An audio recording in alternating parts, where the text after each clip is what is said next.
and pleased that we have this opportunity to honor you. And I'd like to have you come up so I can present an honor. And I'd like to ask, actually, if Peter Vospigen, a former chair, Brian and Luann would please come up as well. And it reads, the Armenian Assembly of America Distinguished Humanitarian Award, presented to Michael Haratunian with deep appreciation for his dedication, leadership, extraordinary commitment, and enduring support, March 16, 2014, Boca Raton, Florida, to Michael Haratunian.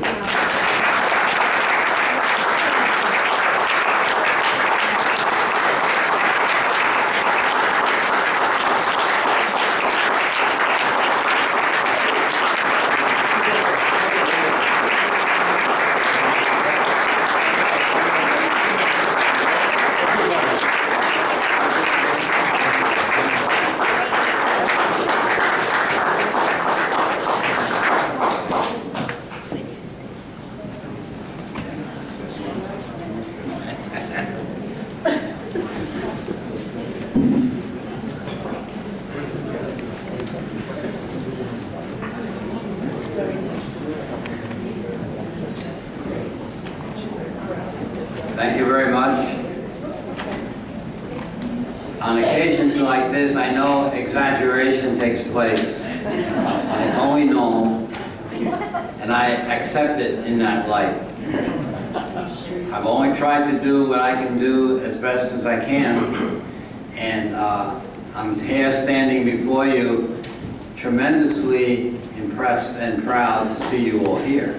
I know many of you are my friends, but beyond that, I know that you believe in some of the things that have been said tonight about what the Armenian people have tried to do over the centuries and now, and the role that organizations like the Armenian Assembly and the Church have done. Vigen Surprazan, you don't know how much I admire you, because I know the kind of work that you do.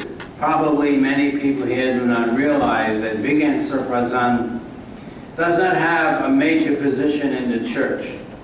He's called the legate of the Armenian Diocese Eastern, situated in Washington, D.C. But he has such a relationship in the ecumenical world, internationally as well as in the States. He's so well liked by non-Armenian clergy. He became the president of the National Council of Churches, first time ever of an Armenian clergyman to do that. The National Council of Churches is the national.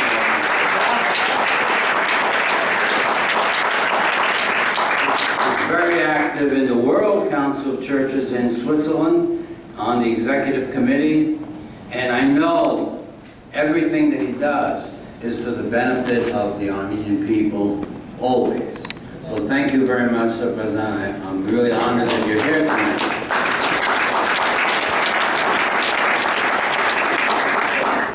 Anthony exaggerates a little bit, I know, but I appreciate, Anthony, the words that you used. Peter Vospigen has been a kind of a model for me as well, because he served as a chairman as I did at one time. And it's not an easy job.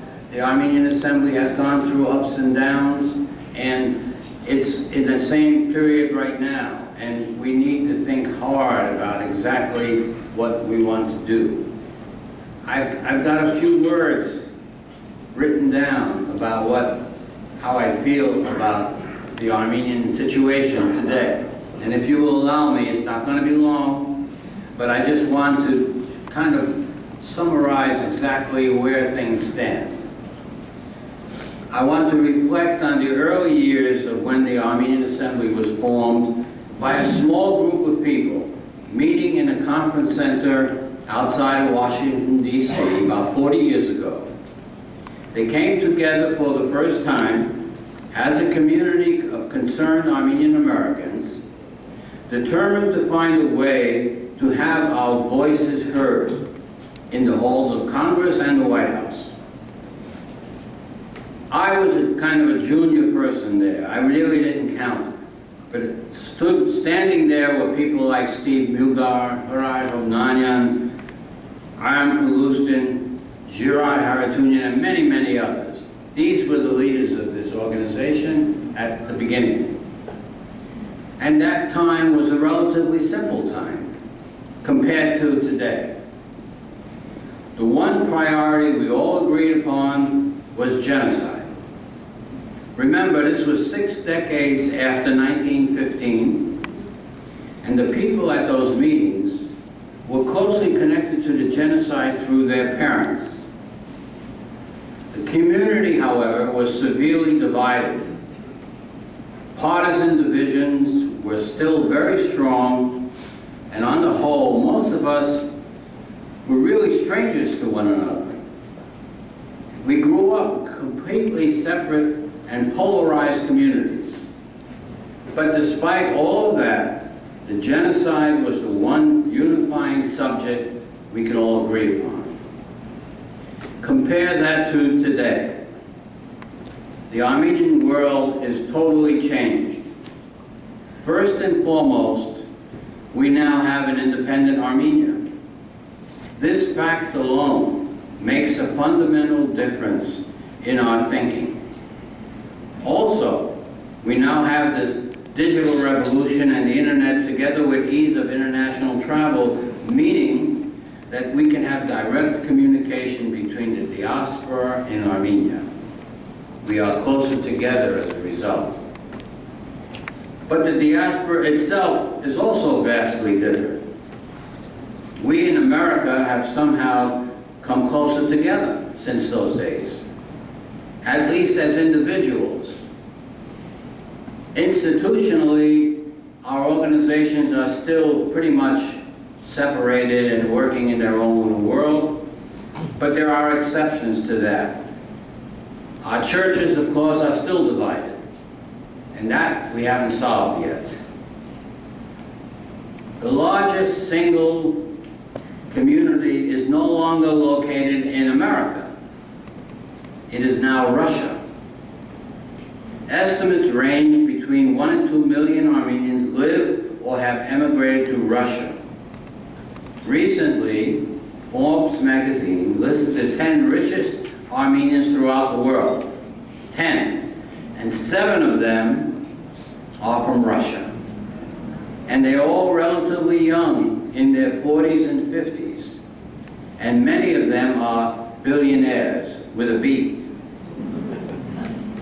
The Middle East, on the other hand, has begun to decline. Where it was once the leadership in the diaspora, today it's steadily losing its numbers and influence. The future of the Christian population in the Middle East, judging by recent events, is probably inevitable that this process will continue in the years ahead. So the Middle East is going down. All of this is happening while at the same time the population of Armenia continues to decline. It is true, we have our concerns about how independent Armenia is developing as a nation state. We hear all these stories, and it's been referred to. Emigration from that country is only one of its many problems. Yes, people are leaving, and not just the poor. Middle-class young people wanting to improve their lives and careers are leaving Armenia. So it's not people just leaving for jobs. They're leaving because they want to improve themselves, and that society so far is not really giving them that opportunity. So, there is much more to be done to have Armenia become a thriving, prosperous, and democratic country. But nevertheless, it is ours. That's our homeland. It's the place and where the territory and people of Armenia actually live. And therefore, and the most important thing, therefore, we must continue to support it as an annual.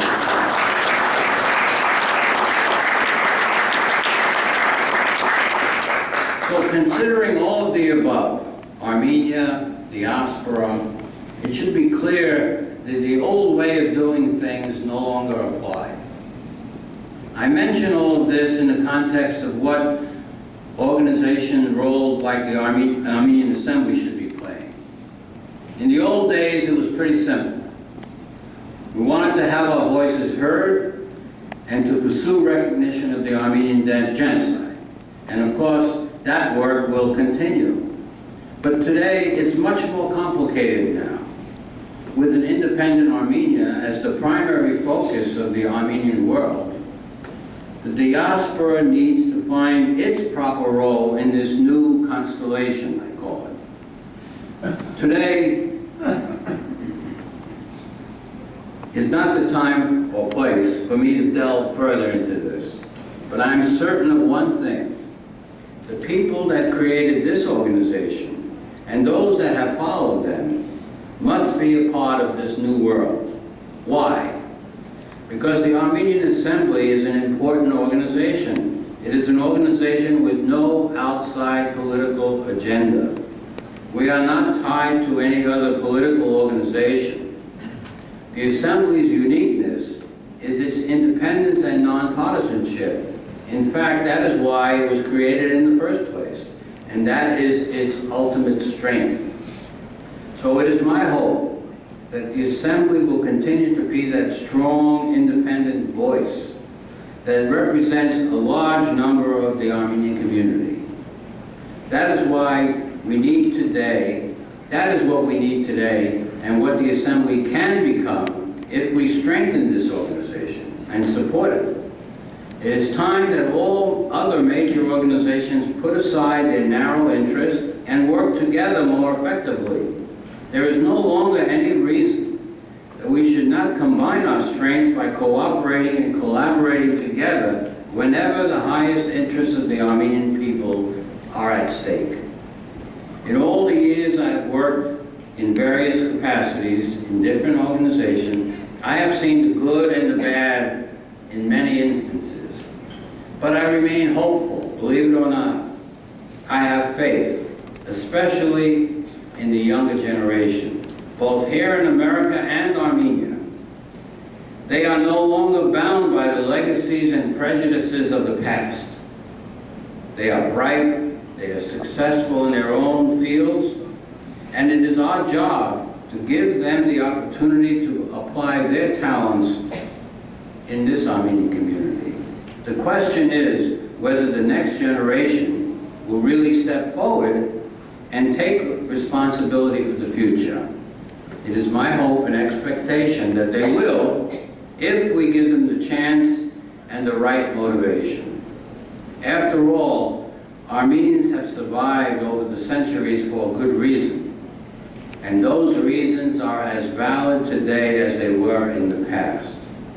So I leave you with a hopeful message that we can do it, we should do it, and I am absolutely convinced that the next generation will not only do what we have done, but go far beyond the kind of work that we've tried to accomplish ourselves.